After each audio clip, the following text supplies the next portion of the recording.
ఇక విరిగిన ఎముకలైతే 3 నిమిషాల్లో అతికిచ్చేస్తారు.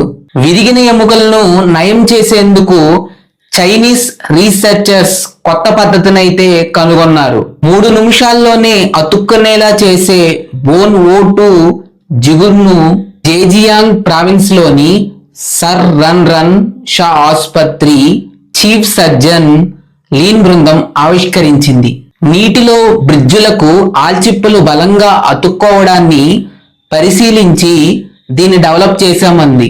150 మంది పేషెంట్లపై టెస్ట్ చేయగా సాంప్రదాయ పద్ధతుల కంటే మెరుగ్గా పనిచేసినట్లు పేర్కొంది. ఈ వీడియో కనుక మీకు నచ్చినట్లయితే లైక్ చేయండి, షేర్ చేయండి, కామెంట్ చేయండి. ఇలాంటి మోర్ ఇన్ఫర్మేషన్ వీడియోస్ మీరు చూడాలనుకుంటే దయచేసి నా ఛానల్ సబ్స్క్రైబ్ చేసుకోండి. సబ్స్క్రైబ్ చేసుకోవడం వల్ల నేను కొత్తగా పెట్టే వీడియోలు ముందుగా అయితే మీకు చేరతాయి. మీ సలహాలు సూచనలు కామెంట్ రూపంలో తెలియపరచండి.